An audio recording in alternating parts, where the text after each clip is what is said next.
नमस्कार। राजस्थान में राजनीति फिर से गर्माती जा रही है।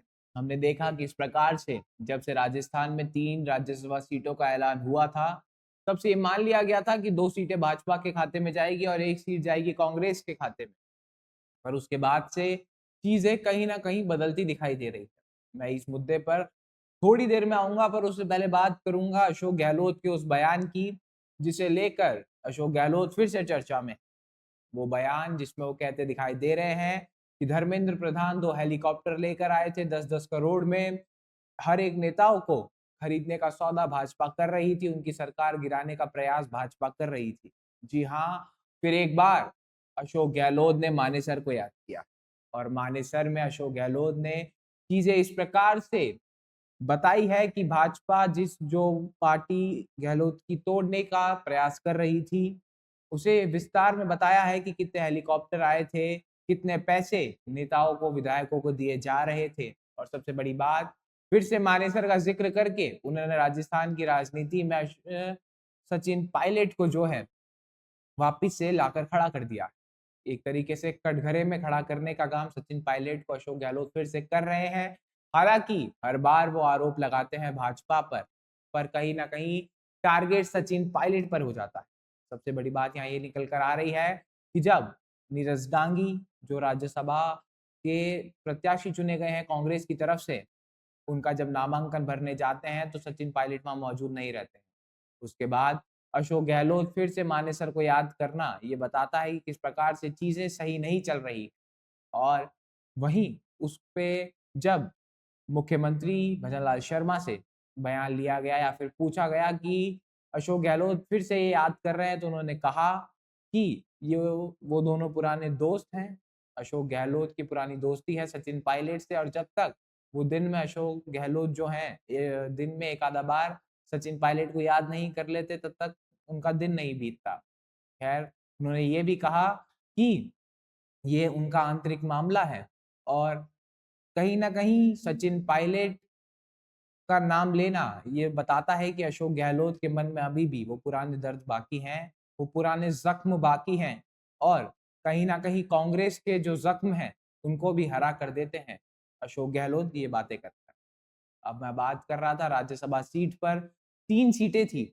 लगातार ये चर्चाएँ थी कि तीनों सीटों पर भाजपा अपने जो कैंडिडेट है वो उतार सकती है, पर भाजपा ने 2 ही सीटों पर उतारे थे, सतीश पूनिया और अलका गुर्जर। और वहीं जो एक सीट थी जो सीधी-सीधी कहीं न कहीं अगर क्रॉस वोटिंग नहीं होती है, तो कांग्रेस के खाते में जाती दिखाई दे रही है। उस सीट पर उम्मीदवार के तौर पर कांग्रेस ने फिर से नीरज डांगी को उतारा था और कहीं न कहीं तब से चर्चाएँ तेज़ थी कि भाजपा इंतज़ार कर रही है कि कांग्रेस किसे उतारती है, उसके बाद हो सकता है कि भाजपा तीसरे सीट पर भी अपना उम्मीदवार उतार दे। अब इसकी गणित को समझने की कोशिश करते हैं। अगर 55 वोट वाला मामला बैठता है, तो कहीं न कहीं मामला कांग्रेस के लिए यहाँ फँस सकता है। अगर कांग्रेस के लिए मामला फँसा, तो आने वाले समय में चीज़ें थोड़ी-सी गड़बड़ा सकती है कांग्रेस के लिए। सबसे बड़ी बात यहाँ ये निकल कर आती है कि किस प्रकार से चीज़ें अटकेंगी, क्योंकि कांग्रेस कहीं न कहीं इस डर में है कि हॉर्स ट्रेडिंग या फिर जो विधायकों की खरीद-फरोख्त है, जो वोटों की खरीद-फरोख्त है, वो हो सकती है। और हमने देखा कि वो इन सब चीज़ों पर कहीं न कहीं पुष्टि भी होती हमें दिखाई दे रही है और कहीं न कहीं सूत्रों के हवाले से एक खबर आ रही है कि तीसरी सीट पे भी भाजपा अपना कैंडिडेट उतार सकती है। और यहाँ से जो निर्दलीय विधायक हैं और कांग्रेस के जो कुछ कुछ विधायक हैं, वो मिलकर जो तीसरी सीट है, वो भी कांग्रेस के हाथ से जो एक सीट उन्हें मिलने वाली थी, वो भी जाती दिखाई देगी। हालाँकि कास्ट कॉम्बिनेशंस तीनों पार्टियों ने देखे हैं, जहाँ भाजपा ने 2 बड़े नाम ओबीसी वर्ग से उठाए हैं। वहीं जो कांग्रेस है उसने उन्होंने नीरज डांगी का नाम आगे कर कहीं न कहीं ये बता दिया है कि जो दलित वोट बैंक है, वो जो कांग्रेस के साथ है, वो रखना चाहती है कांग्रेस अपने पास। सबसे बड़ी बात यहाँ निकल कर आती है कि भाजपा उस तीसरी सीट पर, जहाँ पर उनकी भिड़ंत कांग्रेस से है, नीरज डांगी से है, वहाँ किस प्रत्याशी को उतारती है। आने वाला समय बताएगा ये तो, पर कहीं न कहीं राजस्थान में जो सियासत है वो गरम। वहीं एक और मुद्दा लगातार तूल पकड़ रहा है और वो ये है कि जब से अलका गुर्जर का नाम आगे हुआ है भाजपा की तरफ से। तो गुर्जर समाज के अंदर ही दो जो धड़े हैं वो बँट चुके हैं और कहीं न कहीं चीज़ें यहाँ से बँटनी फिर शुरू हो जाएगी। हालाँकि अलका गुर्जर ने ये बयान दे दिया है कि सचिन पायलट ये बिल्कुल ना समझे कि जितने भी गुर्जर समुदाय है, वो उनके पीछे खड़ा है, ये उनकी गलतफ़हमी है।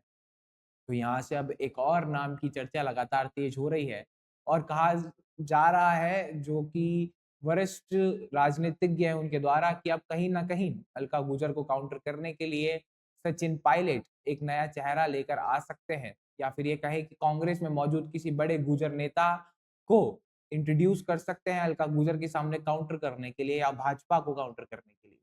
क्योंकि अगर सचिन पायलट खुद गुर्जर नेता के तौर पर अलका गुर्जर को जवाब देंगे, तो कहीं न कहीं उनके ऊपर जो सर्व समाज वाला टैग है वो खतरे में आ सकता है। ऐसे लगातार आरोप सचिन पायलट के ऊपर भी लग रहे हैं। यहाँ पर एक बात निकल कर आती है कि वो नेता कौन हो सकता है? अगर हम जो लिस्ट है वो तलाशते हैं तो हमें 2 नेता मिलते हैं। सबसे पहले अशोक चांदना और प्रहलाद गुंजल। पर यहाँ पर संभावनाएँ प्रहलाद गुंजल की इसलिए बढ़ जाती हैं क्योंकि प्रहलाद गुंजल अभी-अभी भाजपा का दामन छोड़कर कांग्रेस में गए हैं और कांग्रेस के लिए अपनी लॉयल्टी सिद्ध करने का उनके पास ये सबसे अच्छा मौका हो सकता है। और पायलट भी चाहेंगे कि प्रहलाद गुंजल जैसा एक मजबूत नेता जो गुर्जर समाज से आता हो, वह उनके साथ मिलकर काम करे और कहीं न कहीं जो काउंटर है वो भाजपा और अलका गुर्जर को किया जाए यहाँ पर। सबसे बड़ी बात यहाँ ये निकल कर आती है कि अशोक गहलोत की राजनीति क्या होने वाली, सचिन पायलट की राजनीति क्या होने वाली है, गोविंद सिंह डोटासरा और टीकाराम जूली की राजनीति क्या होने वाली। जो सारे समीकरण हैं वो किस हिसाब से काम करेंगे ये भी आने वाला समय बताएगा। क्या गहलोत अपना नारा सिद्ध कर पाएँगे कि चौथी बार गहलोत सरकार वरना भजनलाल बरकरार?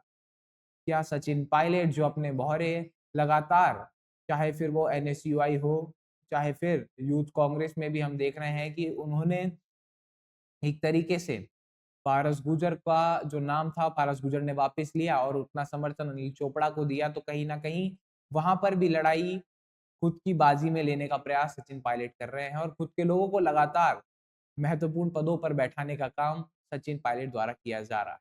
तो ये तो आने वाला समय ही बताएगा कि चीज़ें किस हिसाब से काम करती हैं। क्या सचिन पायलट अपने जो मंशा है या फिर ये कहें कि जो सपना है उनका मुख्यमंत्री बनने का वो 2028 में अगर कांग्रेस जीतती है तो पूरा कर पाते हैं या फिर जो कुर्सी की चाह अशोक गहलोत के अंदर अभी भी है जिसके लिए वो कह रहे हैं कि चौथी बार गहलोत सरकार, तो क्या वो चाह वो बरकरार रख पाते हैं और मुख्यमंत्री का पद ले पाते हैं।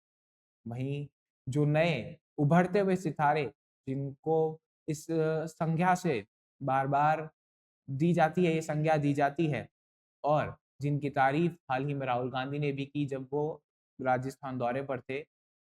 टीकाराम जूली और गोविंद सिंह डोटासरा, उनकी भूमिका क्या रहने वाली है कांग्रेस में, ये भी आने वाला समय बताएगा। खैर इस विषय में आप क्या मानते हैं? आपके क्या विचार है? आपकी क्या राय है? हमें ज़रूर बताएँ। ऐसी और खबरों के लिए, ऐसी और जानकारियों के लिए बने रहें हमारे साथ। तब तक के लिए धन्यवाद।